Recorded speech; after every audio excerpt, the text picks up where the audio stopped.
Welcome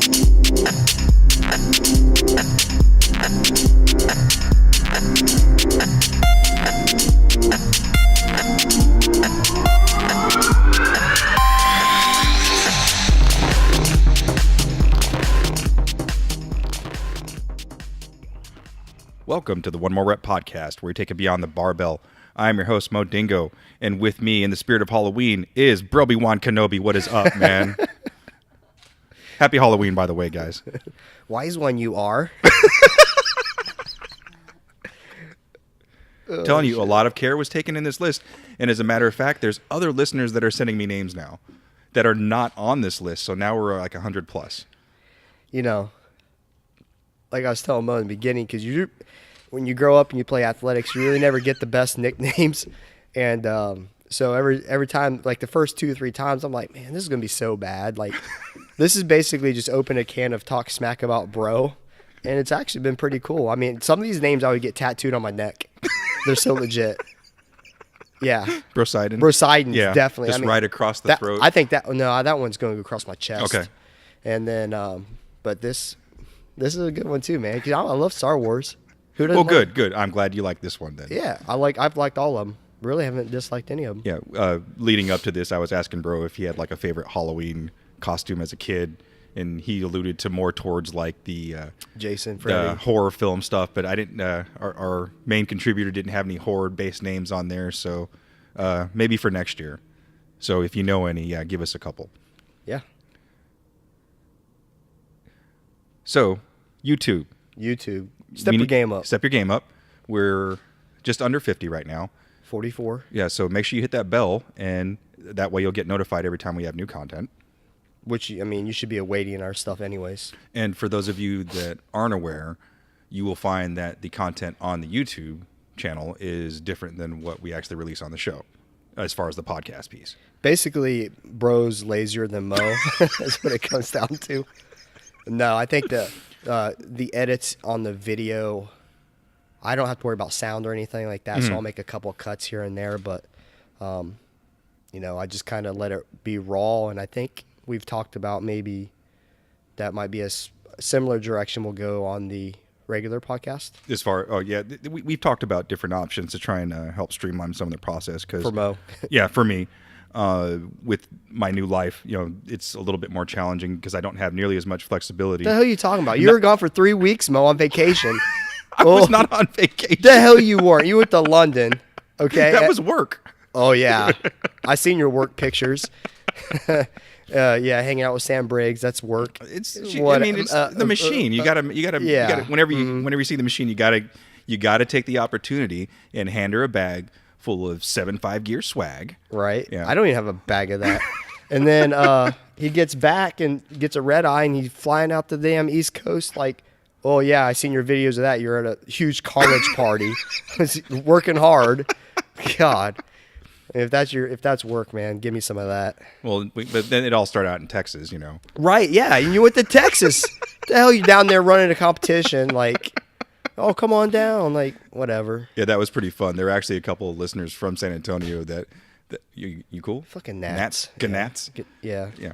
No, it was actually cool. A couple of listeners from San Antonio came up, and because they knew I was going to be there, and they're like, hey, love the show, blah, blah. That's so cool. It was pretty cool. Yeah, well, I was just telling Mo when he was gone on his damn 3-week vacation, went to a work trip. Whatever. Went to Festivus Games. A couple of our athletes were competing. Brooke and Jamie and Amber. It was a team workout. And Festivus, because not everybody knows what that Festivus is I think it's just nationwide. I don't know if it's worldwide.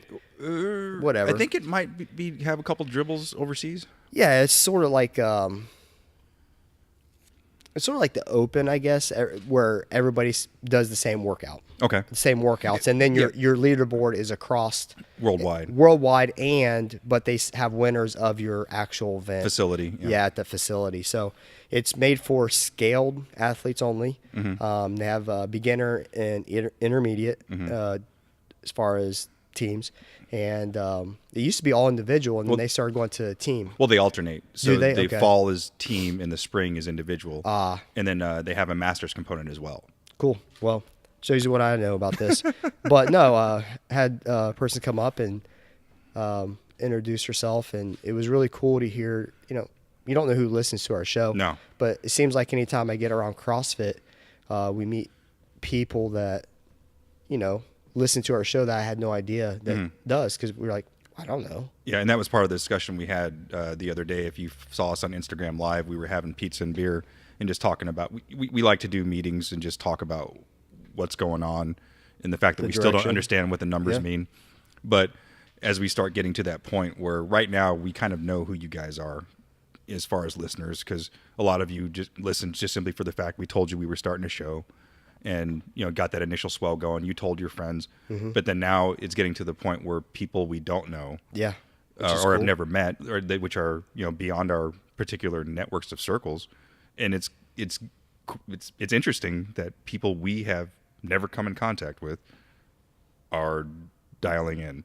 Yeah, absolutely. It's still weird, but whatever. Yeah, I mean, we're pretty freaking awesome, so I understand why they keep listening to it. And Mo, he took one for the team and listened to a full Froning and Friends. And it was just as bad as I've been saying, man. They're all sitting down. They're sitting down, right? I didn't watch it. I just listened to it. Okay. Well, they're all sitting down. I'll just save you that. And it's just not as cool as what we talk about. It isn't. I'm sorry. Like, I just watched another one with Arm & Hammer last night. What the hell is that thing called? Sand something. It was just, they're all four of them sitting there at a damn table with the horrible audio quality. Like, it's just bad. And then it sounds like they're in a tunnel, and then like they're saying the most ridiculous things. Like, it has nothing to do with. It's just dumb, man. If you don't listen to our podcast, I just don't know what the hell why you're wasting your time with the other stuff. The one thing when I do listen to these other shows that I'm very proud to hang my hat on is the audio quality, because it's something I take very seriously, and I try and make sure that you guys have an easy listening experience, because if our content sucks but our sound quality is good, you guys will still listen. I don't know. Our content is off the charts, Mo. Like that, we got the new list out. We don't know what we're going to use. I threw it out there. We got some good interaction. We pulled 2 off of it today, but our content's good. And then that's everything. We're talking about things that no one talks about. And the girl I was talking to, she appreciated how real we were and how honest we were. Like, there's a difference in talking about something and just kind of using it as a topic, but we give our actual experiences with it, what we actually think of it, and we don't just sugarcoat it. And that was what was appreciated, is that we're honest in our answers that we give about the topics that we're talking about, because like you said, no one talks about the stuff we're talking about. We haven't changed from day one as far as, that's what we've always wanted. Yeah, outside the 60 minutes is one of our premises. Yeah. Yeah, we've always wanted to be a podcast that didn't bullshit. We expressed our opinions and feelings off of our experiences in life and in CrossFit, and talk about the topics that no one wants to talk about, that no one wants to deal with, that gyms across that we're finding in the entire world are having the same issues overseas, 8-9 hours away to where we are here in the United States. And it just shows you how big these issues are, and that you do not have to settle for things if it's that way in your gym. Yeah, and these were just like the whole beginning of this is just conversations we would have after a comp or something, drinking some beer and eating pizza, and somebody got the dumb idea to. No wonder I'm getting fat, Mo. All we do is eat wings and pizza and beer, Jeezy Pete's, and the beer we drink is like the most high calorie beer you can drink. Yeah, because it's good beer. It's $10 a 4-pack. We gotta get that sponsor, man. Yes, we do. And speaking of sponsors, we are Look at always segue. grateful for our sponsor, 7.5 Clothing, making badass gear for your badass ventures. Like I said earlier, I was able to take some of that gear with me on my travels throughout the world, and just so happened to run into the engine, Sam Briggs, when I was in London. And I was like, you know what? This is going to be a great opportunity to, spread some 7.5 love. And I actually forgot she was going to be there. I had heard about it a few months ago, just totally spaced it. And then when I was there, I was like, oh, she's here during the athlete brief. And one of the things Bro had mentioned earlier when we were talking about, I think, competing at the next Marcus level, Hendren. you were talking about Marcus Hendren When he competed here. and Juice. Yeah. Weaver. Juice Weaver. And I remember one of the things that Bro said, that, it sucks for them. It's hard for them. But the biggest difference between those elite level, like world-class CrossFitters, is they can go harder longer. Yep. And the event I was at, there were representatives from 18 different countries, and you could see people who were obviously the best in their country, but not the best in the world. And just seeing people like The Machine and Amanda Goodman and Colleen Foch, go head to head, for 3 days straight. And they were so, and like you were saying, the stratification between the top three Yep. and the last three is so vast. I think even you go top 5 and then you go the next 5, there's a huge difference in the skill and ability.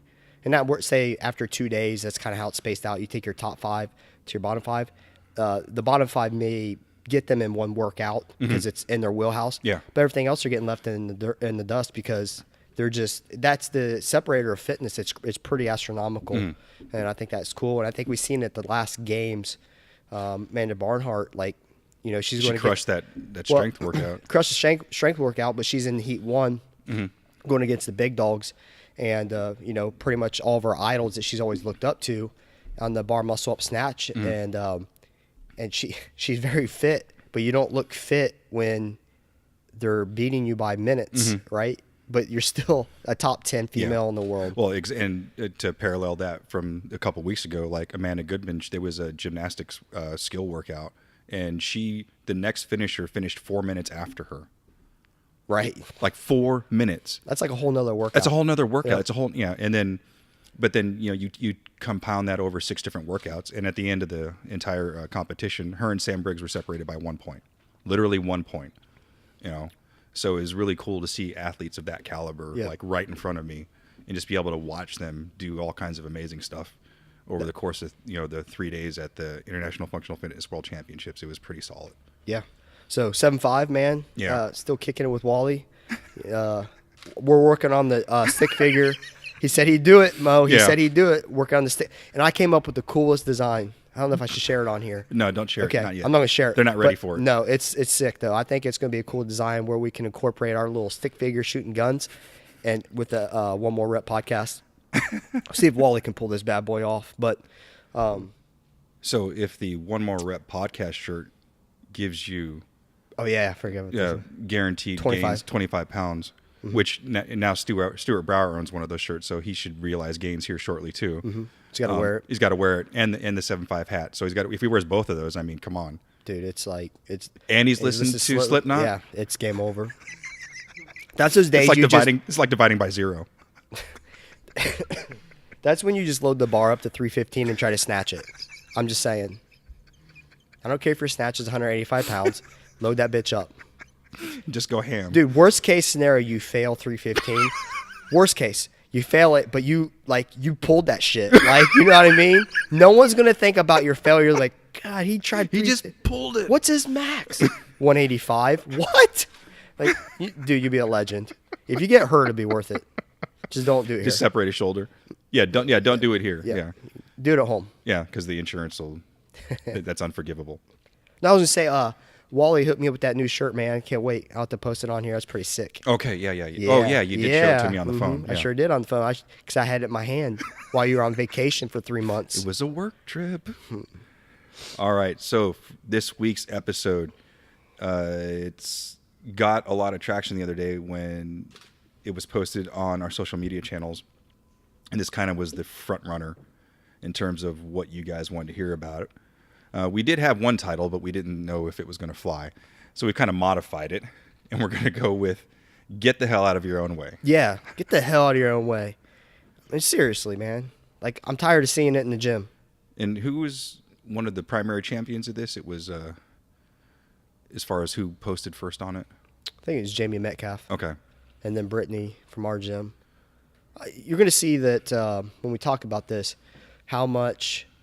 we've kind of talked about how you can hold yourself back from and putting things off and not doing what you can do today because it may not be there tomorrow. Yeah. And but when you come to the gym, even before you get to the gym, you got to get out of your own way to get here some days, like whatever it is. And a lot of times we are very limited to our potential and ability of an athlete or person because we're constantly in our own way, in our own head, always putting ourselves down, always finding an excuse why I shouldn't go there or do this or why I shouldn't show up. Well, we're going to bust that shit right out of the water today. So one of the first thing we want to talk about are these emotional speed bumps. And what was the example you gave? You said you wake up. Yeah, like, so I think there's 3 parts to fitness. You got the physical, you got the mental, and then I think the emotional side of fitness is the least talked about, but it actually ends up hindering you the most. Is you can wake up and Yeah, because there's so little attention paid to it. Yeah. Because a lot of us don't take our emotional state into consideration yeah. when we talk about fitness. Well, if you think about it as a coach, if I'm working with an athlete, I'm talking about physical abilities. Okay, are they coachable, and do they have the mental capabilities of getting through those really tough times of the grinds of working out and like just always on the grind and the failures that you have along the way? Can they mentally handle that? I don't talk about the emotional, and I guess that's probably something I should start doing, because it's like of those 3 things, that's like 3.5, because it's very important. But yeah, I think a lot of times we arbitrarily go ahead and tie that into the mental game. yeah, we do. But it's different. It's different, and this is why, because you can wake up and you can be through your day and getting ready to go to the gym. You can feel physically strong. There's days I feel like, You can lift a mountain. you do, yeah. You feel really strong. Maybe your nutrition's been on point. You get your water that day. Yeah, you got your water. Had a good day at work. Yeah, good day at work, and then, so that feels good. And then mentally, it's a workout that's in your wheelhouse, and you're like, heavy grace, like, give it to me. Like, that's what I can't wait to hit that barbell. And the strength cycles, some Olympic lifting, you're ready to hit that, and then all of a sudden, something comes up and taps into your emotional side of that emotional curveball. It is, man. Whatever it is. Small, big, little, whatever.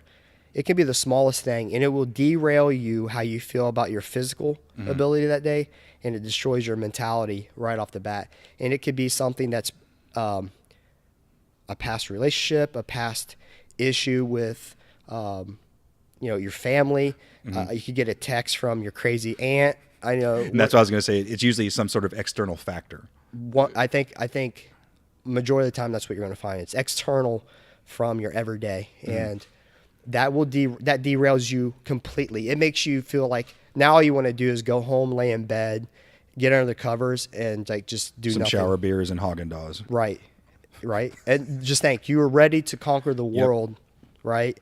And now all of a sudden, because someone hit you and they tapped into that emotional side of your brain, it just brings you down into sometimes a depressed state.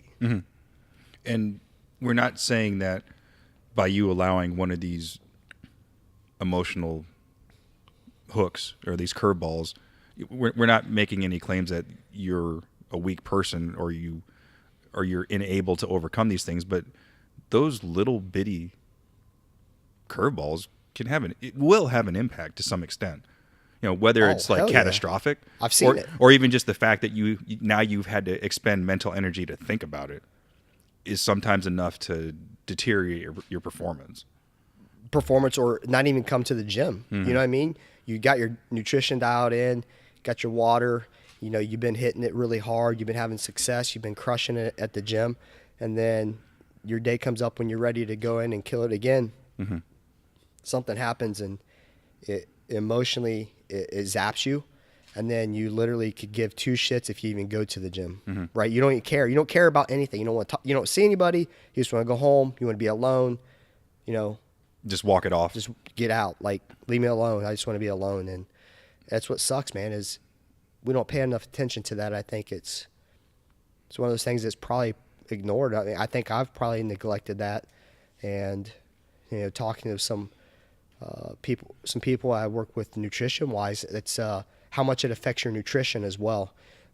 Because when you get into that state of mind, you can be, really getting after it, want to make some changes, and then the emotional side will just pull you back down to the depths of hell. And you don't know what to do. And, hell, I'm getting depressed talking about it. Like, really. But I think it's intelligent to maybe start thinking about those things absolutely ahead of time, because you can't predict when these things are going to happen to you. That's why I use the phrase curveball. But being intelligent enough within yourself to start kind of having those internal conversations with yourself, like, hey, sometimes because you're probably listening right now and you might be thinking of an incident that happened, maybe kind of going back and reviewing the game film on that. Like, man, I really got derailed because I got that text from my ex-girlfriend.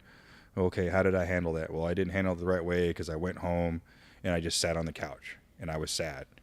I just thought about it and thought about it and thought about it. And what's that do? This was the conversation. You get when you get something that's bad news or just it taps into your past that you try to kind of keep the hell in the back of your head for whatever reason. When that gets tapped into, it pulls you down, like I said. But you have the option, and I guess this is kind of where I'm different. Is if I'm just something hits me emotionally, and it really hits me hard, I'll give myself. If it's I give myself 1 day. Mm-hmm. 1 day, feel bad for myself, like cry, whine, like why me, bullshit. And then that's it, because the world does not stop. And that's what I'm getting at is like, it doesn't matter how much you think and let this pull you down.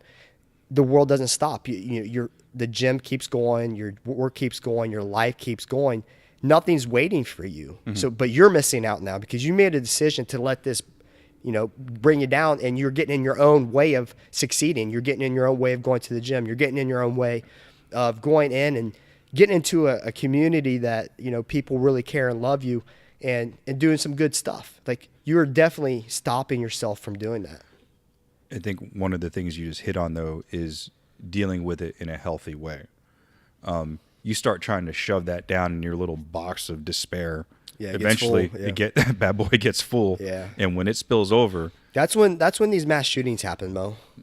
Things no, it is. I feel you on that. Yeah. Or someone just has like one of those blowover moments where they're outside of their normal self, and they just have like this catastrophic incident, where you just start, destroying the kitchen or whatever, Yeah. Throwing shit. Yeah, start throwing shit, because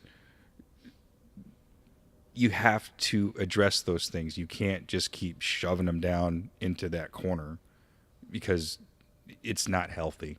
No. I think, excuse me, I think all of us at one point in our lives have been in that position where you just, for lack of a better term, ignore things. You ignore those emotional challenges that you've had. You just keep putting them off to the side. Oh, I'm tough. I can get over it. And I know when I was younger, that was how we dealt with things, because when I was younger, because I'm older than you are, you like to point that out. That's just not how dudes dealt with things. And even in my military career, you didn't go talk to the psychiatrist, because if you went to the psychiatrist, you're going to they're going to take a gun away from you, and then you couldn't go on flight. And then now everybody's asking, well, hey, how come Mo doesn't have a gun? What's going on? Oh, is he a little bitch? Yep. He can't hack it. He's not tough. Yep. And I was fortunate enough to see that pendulum swing later on in my career, where it was the inverse. It was like, dude, if something's fucked up, go talk. You need to go do something about it, because the last thing I need for you to do is have your gun taken away from you. Mm-hmm. And evidenced by, you see across the spectrum increased rates of people, doing things to themselves, whether it be suicide or committing heinous acts, like you were just talking about, shootings, things like that. I'm not saying that this is why all these things are happening, but I would argue that they're definitely contributing factors. Yeah, I think it's a bunch of built-up frustrations or whatever, and sometimes you don't know how to act when your emotions kind of get pulled in certain directions, mm-hmm. or you've ignored it. And I think, if something goes wrong and you're geared up to work out that day, you have two options at that point. One, you can go home and just shut everybody out of your life, or you be like, yeah, it sucks, but I need this. Mm-hmm. I think it's what comes down. What do you need? Do you need to go home and do nothing, or do you need to get to the gym because you want to get you want to get your workout in? Because I promise you, your emotional state, the euphoria that you'll have after you work out, of like getting that frustration or getting rid of that and not thinking about it, and because a lot of times it could be something small that you're really kind of dwelling on, you know what I mean? But it brings you to your knees. Mm-hmm. By the time you're done working out and you can't move, you didn't even think about that. You're like, I can't move. If nothing else, for that 20 minutes during that actual high intensity portion of your workout, you've forgotten about it. It's the last thing you're thinking about. Because you're trying to breathe. Yeah. Yeah, right. I mean, not die. Pretty important, right? breathing. I can barely breathe right now, but Yeah. thanks to my members. So we'll just go ahead and tackle this right now. So what are some things we can do to cope with all this, or some useful tools, some mechanisms? Again, we're not psychiatrists, but I don't know. I'm but us borderline being an owner. Yeah, but us, you being an owner, me having, military. a long time in the military, we de facto become amateur psychologists because Absolutely. people tell us things that we don't expect them to tell us, because they look at us and they expect us to fix their problems, because that's kind of Bro and I's personality. We're guys that fix shit. Yep, And 24/7. people come to us for those types of things. So obviously the first thing I always talk about when people come to me with something like this is acknowledge the fact that something's wrong. You have to, right? Yeah. If you ignore it, not bad things can happen, but I think if you can get it out and talk about sort of, if you talk about PTSD, it used to be really frowned upon, especially back in World War II, Vietnam. It was really frowned upon when soldiers were coming back, and they seen a lot of crazy stuff, and they were determined weak by their superiors and unfit. So Because they had shell shock. if you look at the World War II era, those guys that was like one of a kind guys for war. You know what I mean? Like, they sacrificed literally. They left everything. They left their farms, their businesses, whatever, because they were defending our country, the world in essence. And they didn't give second thoughts to it. It's just a different generation, and we can learn still a lot from them. Absolutely. And but when they get back, trauma back then was no different. It was probably worse. The medical treatment was non-existent. You didn't have helicopters coming in and picking up your wounded in 10 minutes. You didn't have, there's a lot different type of war, and the stuff that they had to see, and the amount of people that died, their friends. Yeah. They come back and they have to kind of bottle that up, and because when they came back, they went back to their farms and they Yeah. went back to their businesses, and there was not a lot of attention paid to the emotional challenges some of them might be faced with at that point. Yeah, so talking about it, recognizing it, talking about it, and trying to get past that and move on. I don't think people are weak when they let it affect them. I don't think they're weak. I think you're making a decision, and I think people fail to realize that they still control their decision. You can dwell on it, or you can look, I'll get to this later. I got to go get me. I got to go get me in, right?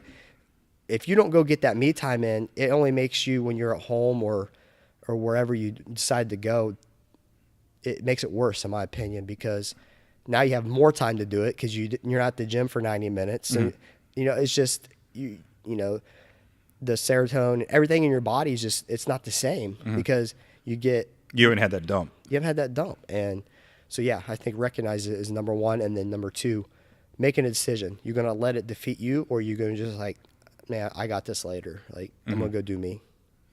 Also, maybe realizing that sometimes the challenge is beyond yourself, and getting help, whether it's talking to a friend, your coach, or a professional. Some people are very private, and that's cool. I get it. But, but you have to acknowledge when it's beyond you. When it's affecting your ability to function appropriately and properly, when you're not up to speed at work, or just, why do you think these athletes have sports psychologists? Because they understand the value of the emotional piece of it. It's just, it's in our society, sometimes it's taboo to say, I need help. We're not a society of people that look for help. We're a society of doers. Yeah. And especially when you look in the walls of these gyms, what are we? Yeah. We're doers. We're, get it done. Alpha-ish, but we're people that are driven. Yeah. We want to be challenged, and we want to challenge each other for the betterment of the community and the tribe. So when those things come up and you're like, shit, I don't know how to deal with this, it's okay. It's really okay. Yeah, I agree. Because you got a whole herd of humans around you that are going to help you get through whatever it is. Yeah, I can't argue with that, man. It is what it is. Make that decision, and that's it. I promise you, if you decide to push through it, you'll be happier. Yeah. Just the way it is. The next topic with all of this is probably the biggest one, and probably going to spend the next few minutes talking about this, is self-doubt. Gosh, yeah. I think that kind of ties into the emotional piece too. Next to cancer, it's the number 2 killer of people. Of dreams. Yeah. I mean, it is. Not even dreams. Hell, you get think about this. So we'll put this into CrossFit terms.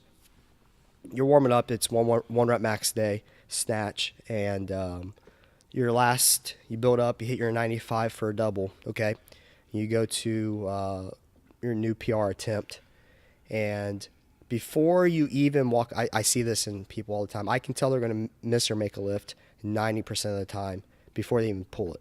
How they address the bar. I promise you, if you film your stuff, your walk up to the bar will be different. There will be hesitation. You can see the self-doubt already creeping in before you bend over and touch the barbell. Mm-hmm. And then you go through it and you're like, well, why'd I miss it? Well, you can tie this into the visualization. Like, did you really see yourself doing it? Or were you thinking more about how you can't do it? Oh my God, this feels heavy. Mm-hmm. You get the first pull off the ground and it feels like it's 1,000,000 pounds, but it's only 10 more pounds. Like, you know what I mean? Because we mentally are just kind of like, we haven't accepted that we need to commit to this lift, that we can make this lift, that we have put the work in to achieve this PR. We're thinking about, man, this is heavy. Man, I can't do this. I'm not good enough. All this self-doubt will kill that lift, and that's the smallest aspect of self-doubt. So, but when we're talking about self-doubt, we're just talking about I'd say, for lack of a better term, convincing yourself you can't do a thing. Anything, yeah. Yeah. And again, this goes beyond the gym, work. There's a lot of parallels there. Like I think we've talked about before, like you don't want to go for that new job because you've already convinced yourself you can't do it, or you're not qualified, or you're not qualified, yeah. Or you're not going to get the position because I haven't been there long enough. You'll think of 100 reasons why you can't, mm-hmm. and not 5 of why you can. Mm-hmm. And I think when I sit down with people and start doing, I'll ask them what's their strengths and what their weaknesses are. Their weakness list is about 10 times longer than their strength list. Yeah, it'll be about 5 things that they're strong at, and out of that they're like, I think I am. And then the weakness is like boom, boom, boom, boom, mm-hmm. boom, boom, oh, boom, boom, boom. They'll keep going, and I'm like, well, how you really think that bad about yourself? You really think you really suck at this? I was like, I watch you work out and you don't. Mm-hmm. They suck in their mind, but they blow everybody else out the water, and it's actually a strength. And a lot of times when we do this comparison, I'll pull some of their weaknesses over and put it into their strength. As a strength. Yeah, because I see it. Mm-hmm. I know as a coach that it's a strength, but they feel they suck at it because they're not doing more or faster or heavier, mm-hmm. or better technique. So they look down on themselves. So now they self-doubt. Anytime it comes up in a workout, they think they suck at it, like handstand walks. And no, I suck at handstand walks. Yeah.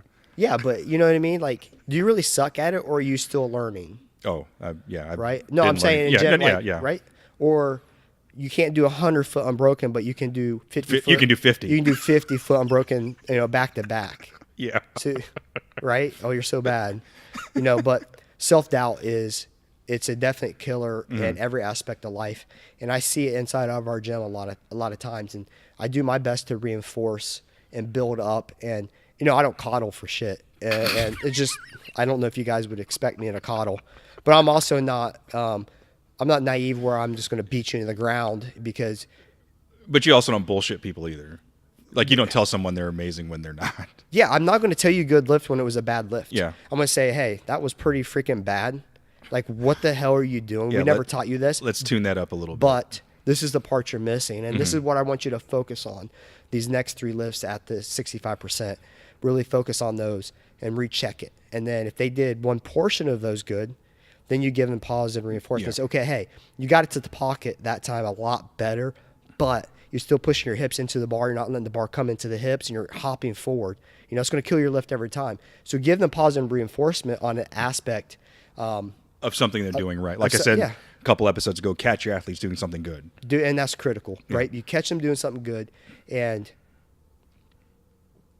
something I've learned as an owner and trainer for a while now, is you may not realize how much one positive reinforcement to an athlete means to that person.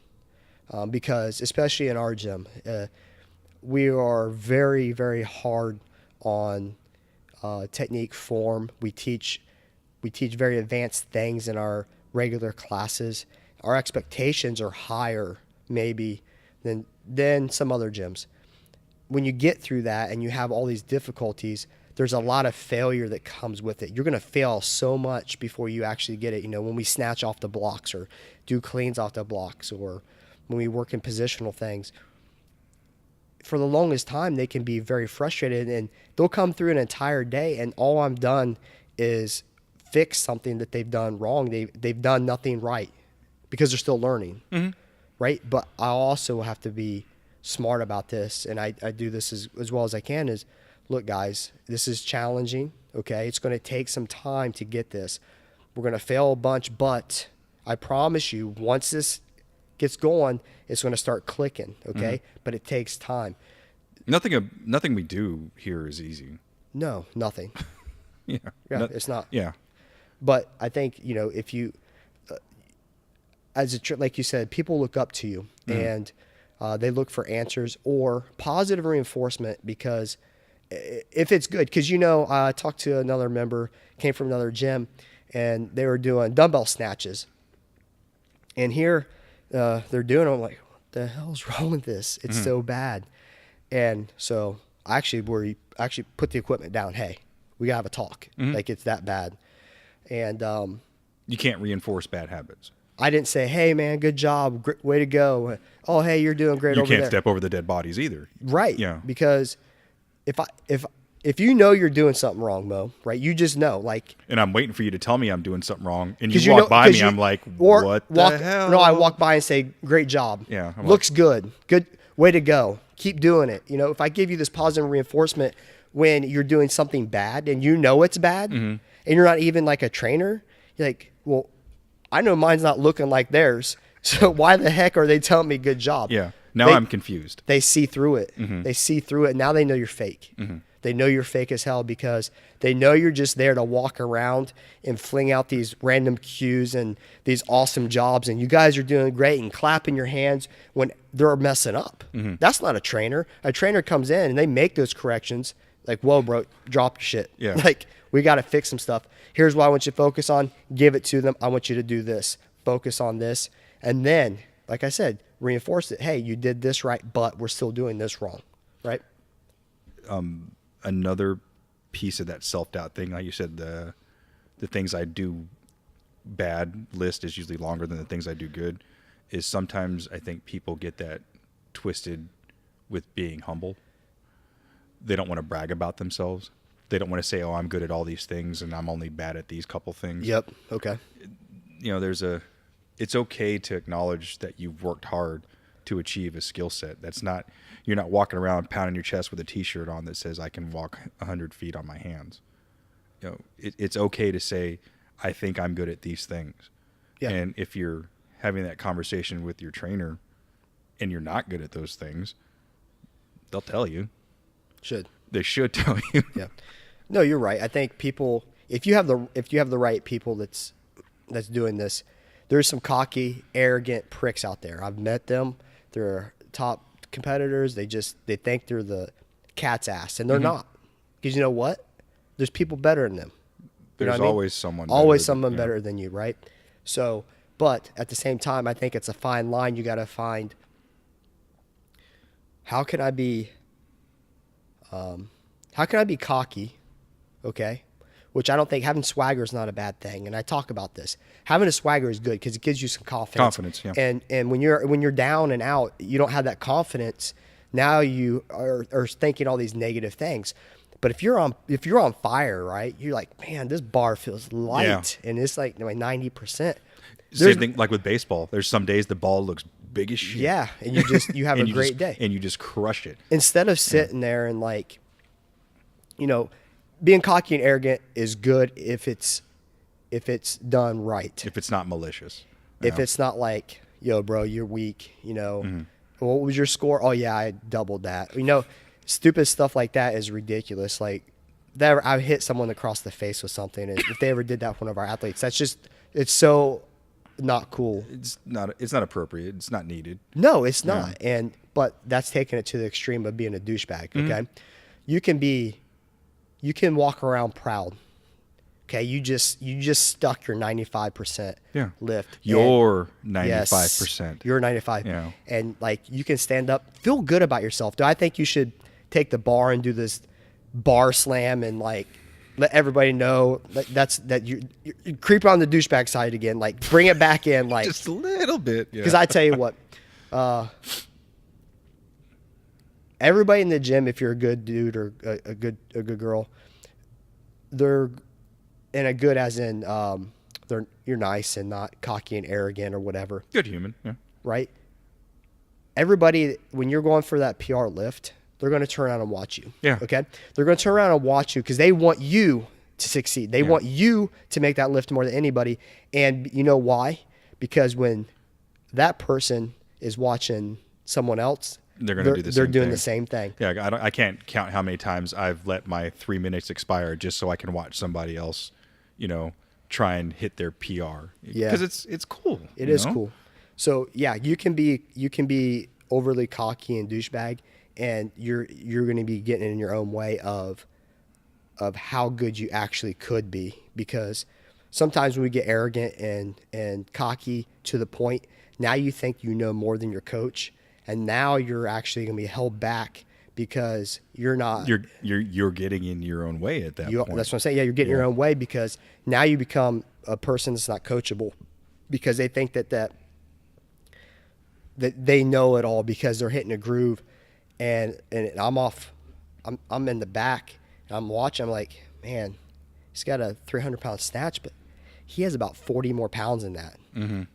But he doesn't want to listen. He doesn't want it because he's happy. You're happy with the result that you've been working towards, no matter if you have another 40 pounds in that lift or not. If you're arrogant and cocky to the point of where you're not coachable, you are now in your own way from getting that extra 40 pounds in that, or your extra 15 pounds of that, or you're a faster, like, hey man, if you're doing your pull-ups, if we keep our feet together and point our toes down and we shorten that kip, our cycle rate is going to increase by 30-40%. In that case, now when we have these short race to 50 or 100 pull-up buy-in, not only are you more efficient, but now you're faster, okay? And you're a bigger dude. You're 185 pounds, 190 pounds. So it's a lot of kinetic energy. You got to make up that time against these little guys because we have a heavy barbell coming up, right? And if you tell someone that, and they're like, no, I can already do 50 unbroken, but their technique is horrible. Mm-hmm. It's not horrible, but it could be better. It could be better, yeah. They're in their own way. Mm-hmm. And if you're someone that's an athlete just coming in here every day, and your approach with your newer lifters they don't like full snatch typically, or they're just not very confident in their CrossFit ability. Mm-hmm. And when they come in and they have something that we talked about, they look at, or maybe they looked at on the way here or on the night before of the workout. When you're sending Instagram videos at 3:00 in the morning. Well, I'm saying, like, when workout pops up the night before, they're already have self-doubt, like, man, I suck at 2 of the 3 movements, right? But they come in anyways. But which is a win, right? Instead of accepting that that's a win, they come in here and they find something. They kind of, they start self-doubting them because why? Everybody else is in here. Okay, you can make your way in here, but now when you got to perform in front of your own gym members, sometimes you get kind of very shy. You pull away. You're not focused. Mm-hmm. You're kind of just dragging your feet. You're not taking the cues.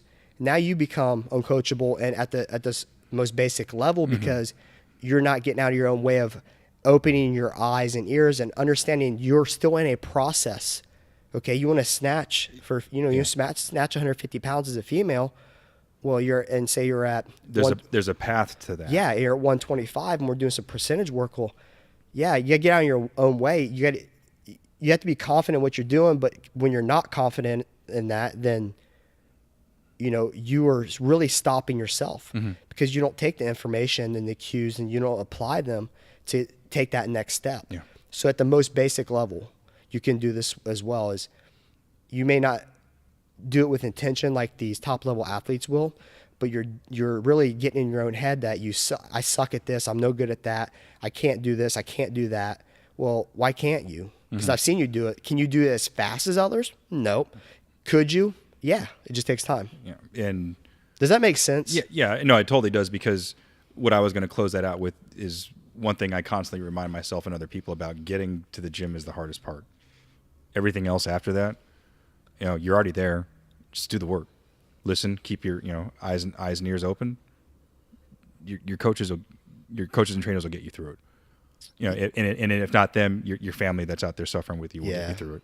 Because your crew that you, even though we don't allow cliques and segregation and all that here, you get really good friends out of your group of people you typically work out with. Mm-hmm. And I see in people every single day, when something's up when they walk in.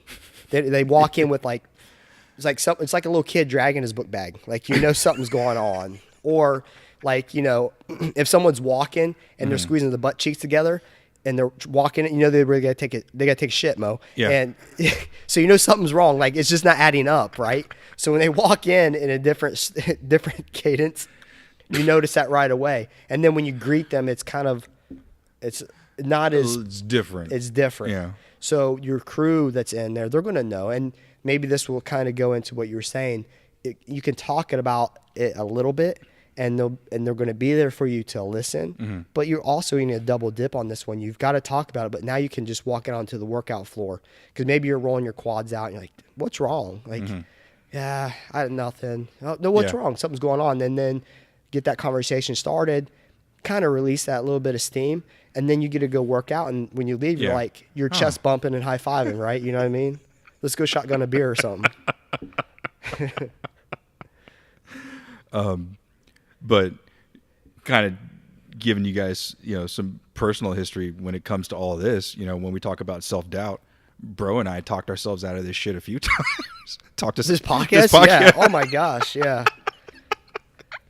I used to ask Mo after every episode, like, does this suck? Does this suck? Yeah. Like, I'm honestly, as I'm talking, that whole last spiel I just did, I'm thinking the whole time, man, this is stupid. I don't even know what the hell I'm talking about. I don't know. Is it good? I don't know. Hell, I don't know. We'll have to listen to it later. But I doubt myself even when I'm talking. Like, I'm in the middle of a conversation. I'm like, do I really, does this make sense? And then even to this day, I mean, we're 9 months into it, there's still times where I'm sitting there and I'm editing. I'm like, damn, is anybody out there care enough to listen to what we're doing? So there's always self-doubt no matter who you're talking to. And then what'd you see? How many downloads we have in that one little spit in August? Oh, we had like 2,000 downloads in 1 month, which was weird, but it was cool. But it was kind of a little bit of validation of when I'm editing the shows and things like that, and I'm making show notes, and I'm sitting there thinking, man, does anybody care enough to appreciate what we're doing here? And then I think you fast forward to September, I believe we had 2,000 roughly in a week, if I remember right. Yeah. It was something astronomical. Like, something crazy. We've never touched that before. So what used to take us a month, now we did it in a week. Yeah. That's pretty, that's nuts to me, right? Mm-hmm. And people were still downloading our first episode, which that's a huge marker for Mo and I, because they're going back there. Typically, is going to be a new listener. Yeah. And then when I look at the numbers and I see those binge downloads, it helps me it helps relieve some of that doubt that I have. Yeah. I mean, I'm as confident as you can be as an individual, and yet I still have a lot of self-doubt. Mm-hmm. And it's usually when I've kind of I'm off my nutrition, or I haven't got to work out as much. Like today, I mean, we had 185 pound snatches in the first part of the workout, and I haven't snatched in almost 2 months because of my shoulder. Mm. I'm like, even before, I'm like, I don't even know if I can move the weight anymore because I haven't touched it. Mm. Right? I haven't touched it. But you do that first one, it feels pretty dang good, and you're like, all right, I got this. And then round 2 comes, you're like, that's a little bit heavier. And then, but the self-doubt is, I could have easily taken the weight down and not tried it. I would have had every reason because I haven't snatched in 2 weeks or 2 months. But to caveat on that, sometimes it's not safe for someone to try an under 180 pound snatch if your max is like 150. No, don't do that. Unless you're wearing your 1 rep max shirt, listening, or 1 more rep podcast, not max. listen to Slipknot and rocking a 7.5 socks, right? And then load that bitch up. You have my permission. 315 all day. All day. I don't care, man. If you can deadlift it, you can snatch it. I'm saying, Mo, it happens. Just be quick under the bar. Yeah, just be quick. Be very nimble. Yeah, don't forget to subscribe on YouTube. Hit that bell. Let's get those numbers up. But also, more importantly, we need you to buy those shirts. Yeah. We sold, we're at 39. 39. 39. With our goal of 100. Yeah, which okay. I'm okay with 39. Yeah. I mean, I don't know. That's pretty damn good. Yeah. I mean, but Christmas is coming around. And you know who needs a One More Rep podcast t-shirt? Your family. Your family. Yep. Your whole family. Your whole family. Grandma Molly, everybody. Yeah. Uncle G. Because if we keep selling these, we'll be able to release newer designs. Yeah. And the stick figure design. That's got to happen regardless. I don't care if we just get 2. And it'll be 3. Because we'll make Jenna wear one. But well, in Team Mayhem, we'll wear them too. I think a lot of people will rock those. Yeah. But I think that, as long as we keep selling well, we get some female type cuts and shirts. Yeah, because that was something else that someone else had mentioned to say about making a female cut. But in order to do that, we got to make it worth Wally's while. We truly appreciate everything he's doing for us. Oh, hell yeah. I mean, he took a risk on us, and I think we're moving some products, and we're proud of the shirts, and we've seen them all over the world, literally. Just in our gym alone in 1 week, it makes up for all the risk that he took. I'm just saying, I got 7.5 gear flowing out everywhere. Yeah. Like people are wearing like the same shirt. They got so many shirts. They're all wearing. It's like just. They're like twins. It is, man. It's pretty cool to see that. But their stuff is legit, and I'm excited that we're still being able to do this with him. Yeah. I'm excited about the stick figure shirt that's going to be rocking out. And well, what kind of gains are you going to get from the stick figure shirt? Jesus, man, I don't even know. It would be unprecedented. Like you. Will it automatically qualify you for the Olympics? If you live in Madagascar, okay, you can go to games. All right, you definitely would go to games if you're from Madagascar.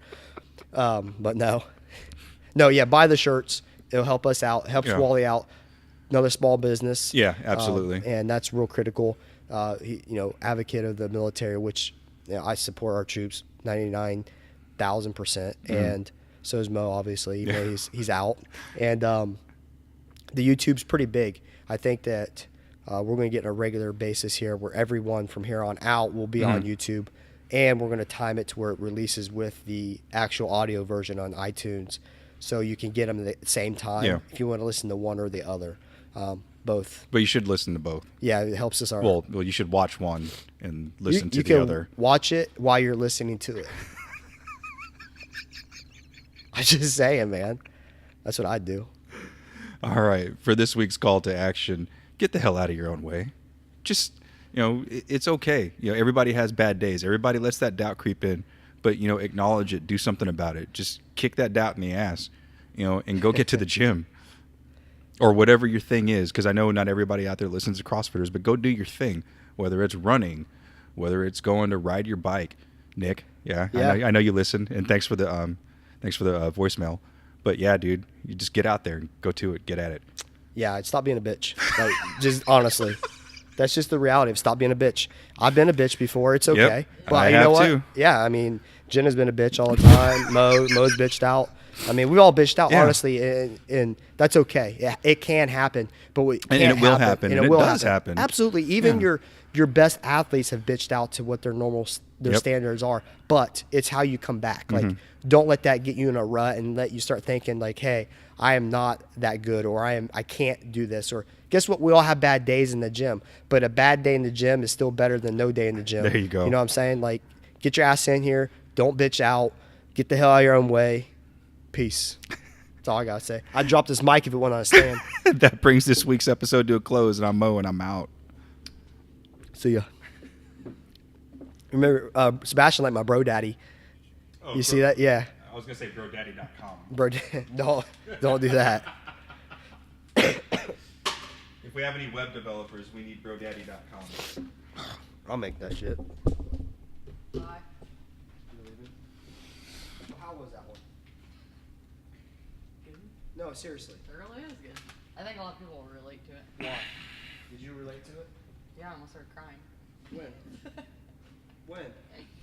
Because like when you guys are talking about self-doubt and stuff. Just don't put the No, this is good. Yeah. No. This So is I real just- shit. I just asked Jenna what she thought about our episode. I'm being interviewed. Yes. So I just asked Jenna what she thought about our episode because I was doubting myself. And what'd you just say? I said it almost made me cry because. No, he was talking to me, not you. Oh, to get out? No, that's on him to speak up. Oh, come here. Here, this is my. Okay, what were you saying? This is your mic. I was saying that everybody self-doubt, so I feel like they would relate. Do that again. We got the mic now. Yeah. So we just got done and Jenna. Hold the mic up to him. So we just got done and Jenna was turning around to leave because obviously she got enough photos or something already of us, and asked her what she thought of the episode because I had self-doubt right after telling you guys not to have self-doubt, which is pretty hypocritical. But this is what she said. I just said that it made me want to cry because I self-doubt a lot, and I think everybody can relate to that. Especially recently, I just feel like I've been kind of like in a rut, and then the last couple days I've been working out, and you do feel a lot better than just going home and laying in your bed sad. But yeah, I think a lot of people relate to it, and it was a little depressing there for a second, but pick back up. And it's real. It's real. Why was it depressing though? Because it's relatable, and it's real something shit. that people Yeah. don't want to talk about all What the did it tap time. into? Emotional. Yeah. Yeah, Tap you're, right into you're emotions. imagine that. Yeah. I mean. Yeah, it's real shit, dude. You know. Yeah. Like, because a lot of the stuff we're talking about, like, this is the shit I've been faced with for the past 3 months. You know, I'm starting a whole new life, and like, you know, me filling out resumes and getting rejected. It's like, fuck, do I suck that bad that no one wants to hire me? But You know, I think and people you need to start- hear it too, Yeah. because like it isn't always talked about, and people are embarrassed, or like you said, they're private and Yeah. they don't want to like bother people about it With their So- problems, Yeah, with their yeah. problems. So they just try to keep it to themselves and handle it their way, which is going home and laying in their bed like I do. So, what was the biggest thing you took away from that then that you're going to actually apply? Because, like the guy from MFCEO, what's he say? Oh, Kenny Powers? No. Oh, Yeah, Andy Frisella. okay. What's he talk about? He talks about, I can give you the knowledge, I can give you the way, but if you do nothing with it, Yeah. then that's your fault. Yeah. So, what are you going to do with this? Seriously. I mean, it's always a work in progress. Everybody self-doubts. I think it's normal, but you, like Brody said, you have a decision you can make. Either you can let it affect you and not get gains, or you can come and at least be around people that you care about and who care about you. And think about this. The guy you met today, you were just talking about this before we started. You said you made the comment how much you enjoyed that conversation. And let's say you were having a bad day, you didn't show up and you didn't meet that guy. Yep. I mean, that sucks. That's missing out. Missing out, right? So, yeah, don't be a bitch. Get out of your way. And I'll let you know if Jenna slips up on this. I'm just saying, like, no. But I think that's a good thing about CrossFit too, is just because people hold you accountable. Like people will message and be like, "Hey, where were you at?" And you're like, "Actually, I feel like shit about myself right now." And you know, everybody here, anyways, is really close with one another, so we check up on each other frequently. And I think there's like some meme going around with like check on your strong friends or something like that. But it is super yeah. true. Like Yeah, just yeah. because we come in here and kill it doesn't mean that people aren't sad or whatever. Yeah, Have their I've seen own that life. before, and especially in the military, because the guy, who's the wingman for the wingman? Yeah. Because that doesn't always Still, happen. like, Because human. like, oh well, you know, bro's he's a fucking squad leader. He's got his shit together, but bro has bad days too. You know, and we saw some of those incidents where like suicides and things like that, and it was the wingman for the wingman that was he was dealing with all this stuff, and no one ever thought to take care of him. You know, so Because- take care of your strong friends too. Because people like that, they have their own stuff to deal with. But if you're in a leadership role, you put your stuff aside that needs dealt with Yep. because you want to deal with everybody else because you don't like people being down or hurt. And And But you don't take care of your damn self. and if you think that doesn't emotionally wear on you, you're crazy. Yeah, So you got that pulling on you. Then you have your own stuff, and then you're right. I mean, the stronger people, it's You're full of shit if you think it's not affecting you, because I fell into that fucking lie. yeah. Multiple times in my career, I was just like, I got to be strong for my guys, but not being strong for myself and for my family, and that's dumb shit. Thanks. Mic drop. No.